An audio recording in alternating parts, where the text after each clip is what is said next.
place that started to allow particularly the foreign students that you seem to be concerned about to come in. But it's the current government which has presided over immigration numbers of 300,000 a year, and something needs to be done about an unsustainable rate of increase. Prime Minister, your response to that?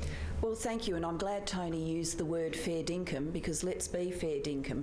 Let's have a look at immigration numbers. In 2008, 300,000, that's true. And then we brought the immigration numbers down as the economy obviously was dealing with the impact of the global financial crisis, down to 230,000. And then for the year we're in now, they're predicted to be 175,000, and then next year predicted to be 145,000. That's net migration.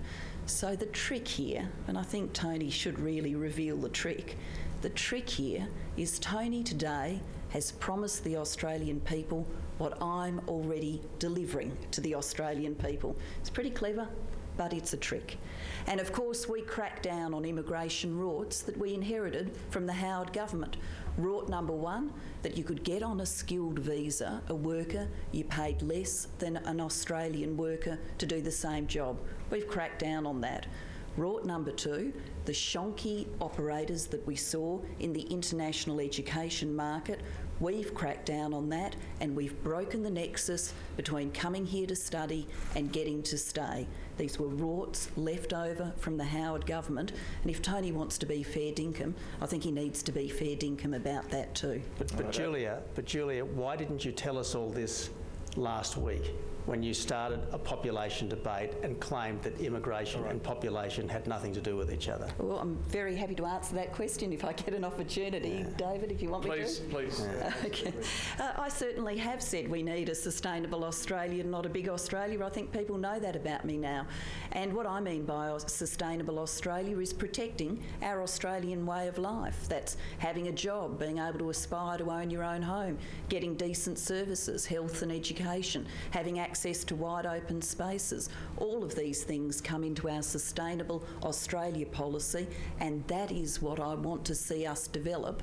And for the future, just like now we deal with immigration against our economic settings, I'd want us to deal with immigration against understanding what a sustainable Australia is. We've never had a policy in this country for a sustainable population policy.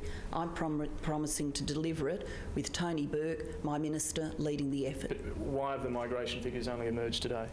Well, those migration figures that I've just used are figures that are knowable and ought to have been known by Tony. In fact, I suspect they may have been. And of course, I'm using for the projections the BIS shrapnel projections that were in the public debate during the course of today. Let's get back to a question from one of our journalists, Malcolm Farr. Ms Gillard, you've started canvassing the region to find a host for a processing centre for asylum seekers before they touch Australian territory. What's a reasonable time frame for having one of those centres operational? Would you guarantee you'll have a processing centre operational in your term of government? Malcolm, I'm going to tell Australians the truth about this, and to tell Australians the truth, there's no quick fix. We've got to work through, and we've started a dialogue with East Timor, and the President of East Timor and the Prime Minister of East Timor have said that they're open to that dialogue. Now, what we're working towards here is something that would take out of the hands of people smugglers the very product they sell. Why would you get on a boat, pay your money, risk your life, if the outcome was you ended up back in the regional processing centre?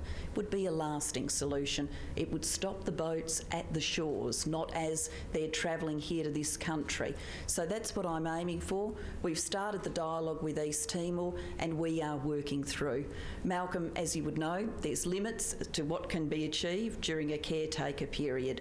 But I think here, if we actually drill right down, and I understand that Tony will deny this, but I think it's increasingly true. If we drill right down, there's a fair bit of agreement here. We need a regional approach that involves our neighbours. We need a regional processing centre.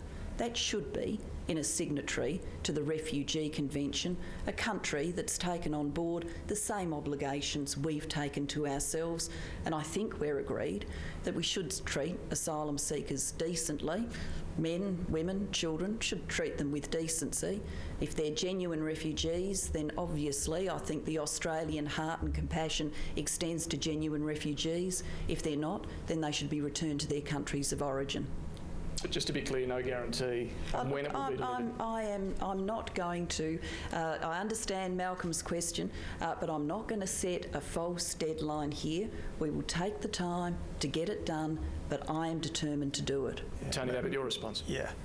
Malcolm, look, let's be absolutely fair dinkum and upfront about this. There will never be a centre in East Timor. Never. Just never.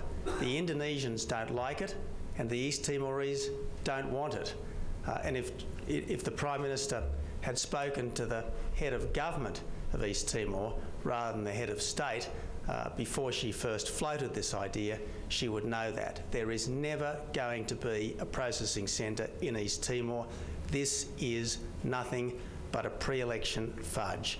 If the Prime Minister is serious about offshore processing in a third country, she should pick up the phone to the President of Nauru. We have a centre in Nauru. It was built by Australian taxpayers.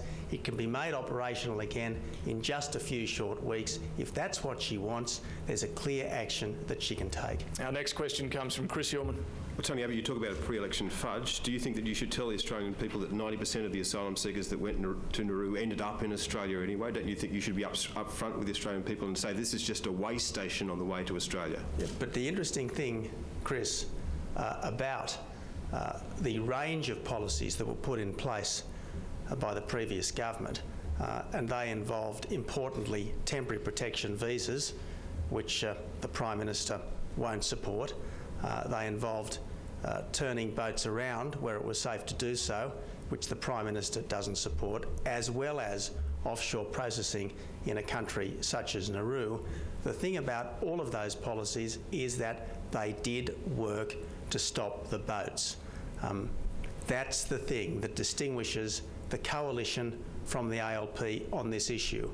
We have the record of success, they have the record of failure, and what we propose to do is to go back to the policies that worked. And I say again, if the Prime Minister is fair dinkum about stopping the boats, if she's fair dinkum about getting offshore third country processing, why not just pick up the phone to the President of Nauru, who is waiting for her call? Prime Minister, your response to that? Well, thank you. And can I say sometimes, Tony, I think you are a little naive about these questions. It may be an endearing trait, but a bit naive. People smugglers are evil people. And what happens is when our patrol boats approach people smuggling vessels, if they say that they are going to stop them and turn them around, then they sink the boat. And our patrol staff, being decent Australians, then dive in the water to rescue who's there. So the risk ends up being borne by our defence personnel. And Tony, your very own former Minister for Immigration, Philip Ruddock, basically acknowledged this, that's the problem. It's not safe to stop the boats because the boats are destroyed before your very eyes. That's why we need a better solution about stopping boats before they even leave. And just on the question of being a little bit naive, Nauru, as we know, is in a caretaker government with a deadlocked parliament. It is not in a position to sign up to the Refugee Convention. It's not in a position to deal with these kind of questions. We're in a dialogue with East Timor. My determination is to continue that dialogue. Look, there's a factual error here, David. There is a factual error. Mr Abbott, both sides of Nauru's politics support the reopening of the detention centre. Okay. There is nothing to stop it happening. We better get a quick response to be even here. Well, the Parliament of Nauru is deadlocked, and obviously there isn't a functioning government as we would understand that concept. We need to move on. Our next question comes from Laura Tingle. Ms Gillard, the economic statement released by the Treasurer notes that the world economic outlook remains very uncertain.